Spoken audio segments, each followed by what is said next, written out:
Good afternoon, ladies and gentlemen. It's a great pleasure to know that Dhanam is organizing BFSI Summit 2022. While I am not able to make it personally there, I value this opportunity to send across some of my thoughts to you. It's indeed wonderful that Dhanam BFSI Summit 2022 is a physical meet. Though Omicron has been making it difficult to visualize that the pandemic has finally ended, this summit comes as a mark of resilience to reimagine, rebound and rebuild. In the early stages of the pandemic from March to July 2020, a rapid return to normal was on everyone's wish list. We all hoped that the virus will be quickly brought under control. None of us would have imagined that it would last longer than 2 years. However, wave after wave, version after version, COVID-19 had stayed with us, forcing rapid transformations in the way we worked, the way we interacted, the way we transacted, and the way we lived. Imagine a person who slept in March 2020 and woke up in March 2022. He will be surprised to see the changes in our transactional behavior. We changed and we swiftly adapted to new behaviors in the wake of COVID-19 crisis. As we became socially distant, we got more and more connected virtually. We stopped visiting malls, theaters, banks, clinics, colleges, but all of these squeezed into our palm in the mobile phone. While we did wish to return to normal in the early days of the pandemic, ask anyone today if they want to return to the pre-COVID normal, answer would be a big no. There is no way reverting to a model that is no longer applicable in the world we now live in. By now it is clear that the mantra post-COVID is not back to normal as we normally say, but I believe that it is build back a better normal. Looking back and going back is not even an option today. The sudden acceleration in digitalization and digital engagement led to disruptions of many old business models and brought in many new operators, newer business models. The world post-COVID is a changed world, and the winds of change are not transient. Under these challenging times, growth and success belongs to those who are able to spot the change early, respond to it, and exploit it as an opportunity. Waves of digitalization were already strong since past few years. COVID-19 has turned these waves into a digital tsunami. India's digital journey is one of exuberance. Our country had the world's second largest internet population at over 749 million users in 2020. Of these, 744 million users access the internet via their mobile phones. Estimates suggest that this figure would reach over 1.5 billion by 2040. About 67% of Indian urban population and 31% of rural population used internet in 2020. The digital adoption is fast increasing in rural India with a spurt in smartphone usage, as the total active internet population is likely to touch 900 million by 2025. And it is estimated that by then there would be a greater number of internet users in rural India than in urban India. Can you believe that? Today, we have become used to making purchases with a touch of our finger. Wherever we are, receiving tailored recommendations, choosing customized products, enjoying delivery of almost anything directly at our doorstep. Businesses failing to adapt quickly to these technological developments can fail dramatically. The rapid digitalization is set to make the marketplace of 2030 unprecedentedly fluid and interdependent. It will be marked by the continued emergence of new disruptors such as fintechs and digital giants with innovative business models with interconnected ecosystems. Ubiquitous computing power, pervasive connectivity, mass data storage, and advanced analytical tools are transforming customization in product and services. The newer platforms are increasingly allowing customers to service their own needs. So these changes are making customers more sophisticated. The services today are becoming more commoditized and disintermediated. Heightened digitalization can provide convenience and enables customized services to customers. Also, every digital transaction leaves a footprint in the digital world. And this has led to the emergence of a new factor of production, which all of you know is DATA, nothing but data. As advancing technology expands, the quantity and quality of data sources and access to data flow is going to become a critical resource. Today, any organization's ability to meet customer expectations hinges on its access to data and insights from this ever increasing flow of data. Successful organizations will be those who reinvent their data strategies to stay competitive while striking a delicate balance between sharing data with alliances and maintaining stringent control over proprietary information.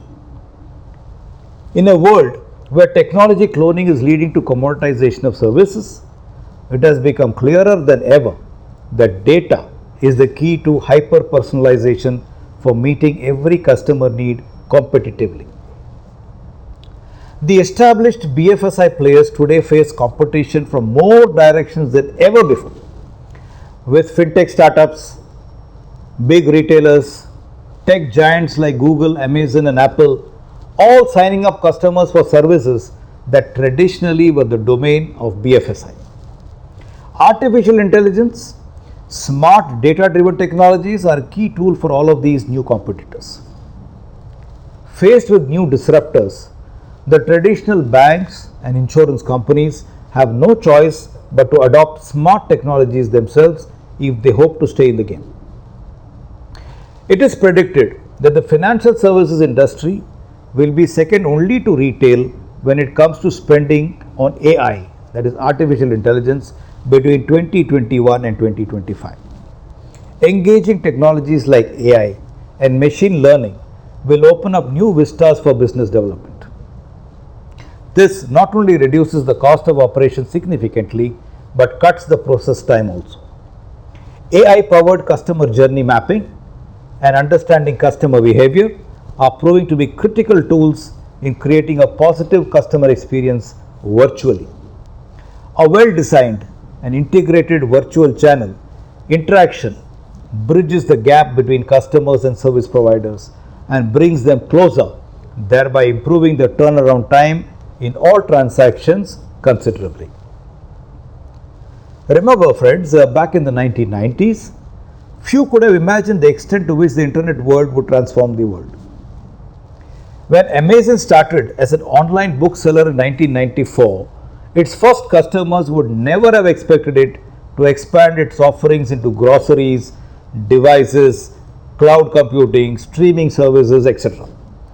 Today, cryptocurrency finds itself in a similar position with limited awareness of its ability to reshape the financial landscape and its capacity for positive global impact.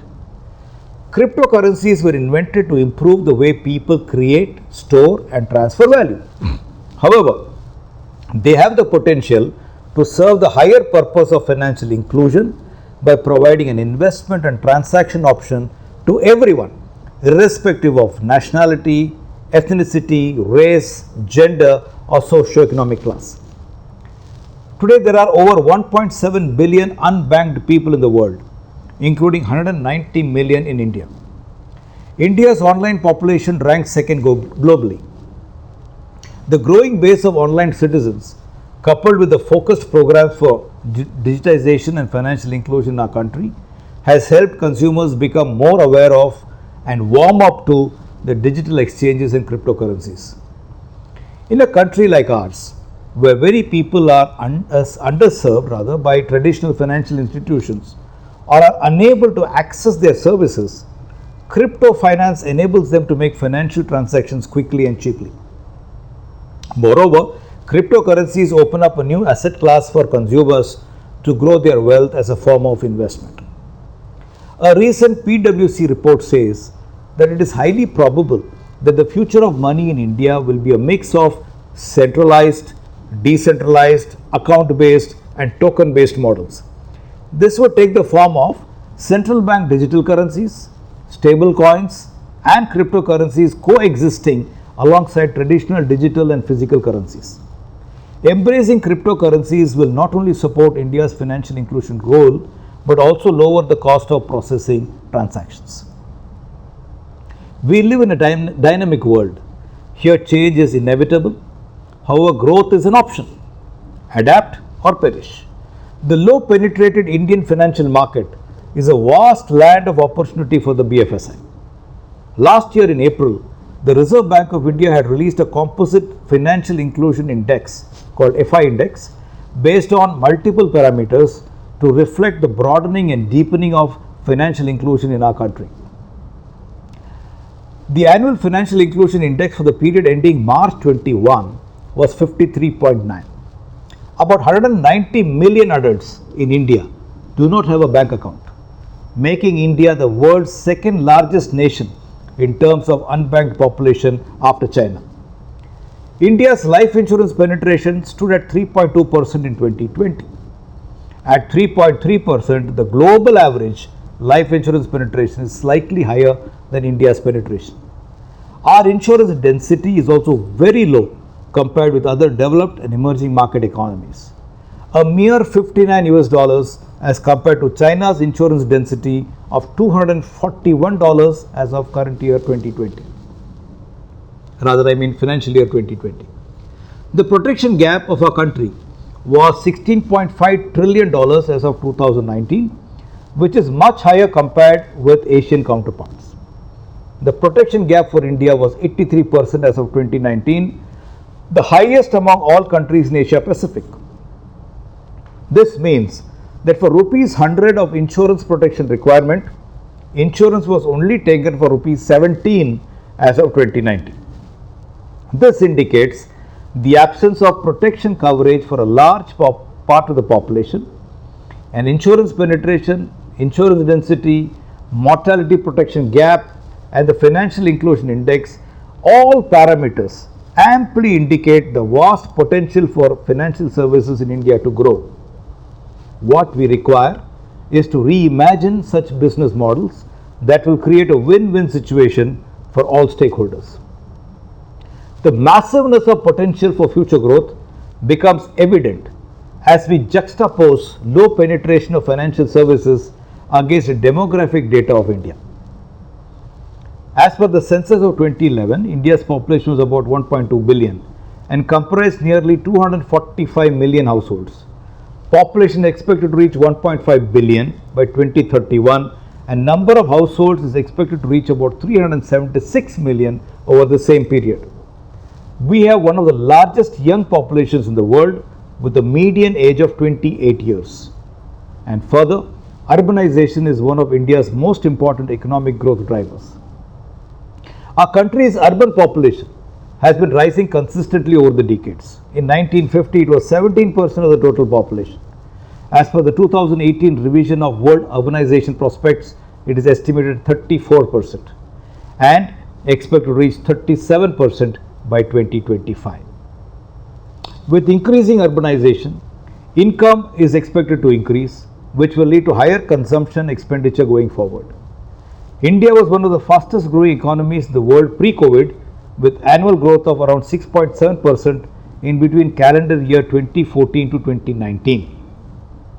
While economic growth in calendar year 2020 has been dented due to COVID-19, the economy is expected to rebound, and India is set to regain its tag as one of the fastest growing economies globally in the medium term.